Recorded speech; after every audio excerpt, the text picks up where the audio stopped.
వెనకటోళ్ళు రాళ్ళు బుక్కి నారిగించుకునేదట. పెద్ద పెద్ద రోగాలు కలరా గత్తరా సొంటి బీమార్లు తప్ప చిన్న చిన్న వీటికి వాళ్ళకి ఏం కాకపోయేదట. కానీ ఇప్పుడు రోజులు మారినాయి కదా, ఏది ఎప్పుడు ఎట్లా తినాలనో తెలియకుంటే శంఖ మూదుడే గంటలు మోగుడే డప్పులు కొట్టుడే అన్నట్టు తయారైనాయి. ఇంతకు ఇప్పుడు ఏం జరిగిందో చెప్పంటారా? చూడుండ్రి మీరే. బతికేతానికి తిన్నది సావుదాకా తీసుకుపోయింది అన్నట్టే ఉన్నది ముచ్చట.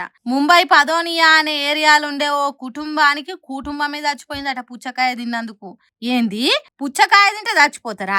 ఇదెక్కడి ఇచ్చంత్రం, ఇదెక్కడి ఘోరమైన ముచ్చట. ఎండాకాలం పూట ఎంతో మంది తింటున్నారు, మరి వాళ్ళ సంగతి ఏంది అని అంటే, పదోనియాలుండే వాళ్లకు బిర్యానీ తిన్నాక పుచ్చకాయ తినాలన్న బుద్ధి పుట్టిందట. ఇంకేమున్నది, ఎర్రటి తీయటి పుచ్చకాయని కొనుక్కొని ముక్కలు ముక్కలు ముద్దుగా తిన్నారట. మరి ఆ బిర్యానీకి పుచ్చకాయకు కడుపులో ఎసోంటి ఫైటింగ్ జరిగిందో ఏమో, ఫుడ్ పాయిజన్ అయిందట. 40 ఏండ్లున్న తండ్రి, 35 ఏండ్లున్న తల్లి, 15-12 ఏండ్లున్న 2 పిల్లలు జీవిడిచిండ్రట. ఎందుకు ఇట్లా జరిగిందంటే, బిర్యానీ తిన్నాక పుచ్చకాయ తిన్నందుకే కావచ్చనా అని మానబడుతురట డాక్టర్లు. కొన్నిసార్లు మనం తిన్న 2 తీర్ల తిండి తిర్రమర్ర అయ్యే ఛాన్స్ ఉంటది. కాబట్టి ఏది తిన్నా కొద్దిగా తినాలి. అప్పుడు ఫుడ్ పాయిజన్ అయినా ట్రీట్మెంట్ చేస్తే బతికి బయటపడొచ్చు, లేకుంటే కష్టం అవుతుందని అంటారు తిండి ముచ్చట్లు తెలిసినోళ్ళు. కాబట్టి పబ్లిక్ కడుపు నిండే అంత తిండి ఉన్నది కదా అని ఒకదాని తర్వాత ఇంకోటి అన్నట్టు లోపల పడేయకుండ్రి. ఎప్పుడు కడుపులా కాలకూట విషం తయారయ్యేదే ఎవ్వలకు తెలియదు. గాలి వచ్చినప్పుడే తూర్పాల పట్టుకోవాలి. ఉపాయం ఉన్నోడు ఉపాసం ఉండడు. తెలుగుంటే తెల్లారేసరికి కోటీశ్వర్లు కావచ్చు అనే ముచ్చట్లను మించినట్టు ఆలోచన చేస్తురు కావచ్చు.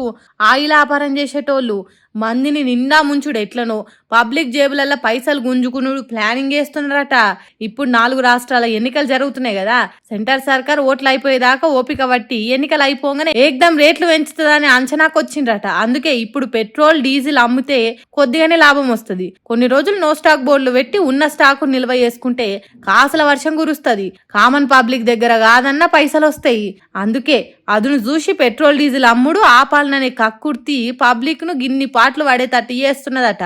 ఆయిల్ కంపెనీలే కాదు, డీలర్లు కూడా తెలివి మీరిన ఆలోచన చేస్తున్నారట. ఎట్లాగో ఎన్నికల ఫలితాలు మే 5వ తారీఖు నాడు వస్తాయి. ఆ తర్వాత సెంటర్ సర్కార్ రేట్లు పెంచుడు ఖాయం. అప్పటిదాకా ఒక్క సుక్క పెట్రోల్ డీజిల్ పోయొద్దు, బంకుల ముందు జాతర తీరుగా పబ్లిక్ వచ్చి ఆగ్రహం ఎల్లగక్కినా పర్షాన్ కావద్దని నిగ్రహంతోని నో స్టాక్ బోర్డులు పెడుతున్నారట. చూడుండ్రు ఎట్లున్నదో వ్యాపారాలు చేసేటోళ్ళ ప్లానింగ్లు. వడ్లు వాగుల పోతేంది, గడ్డి గంగల పోతేంది, మాకు లాభాలు రావాలి, కోట్ల ఎన్కేసుకోవాలన్నట్టు చేస్తురు. ఆ మోసాలు తెలియని పబ్లిక్ ఏమో పర్షాన్ అవుతున్నారు. పాపం సామాన్యుని బతుకు వ్యాపారుల చేతుల కీలుబొమ్మ తిరిగా తయారైంది పో.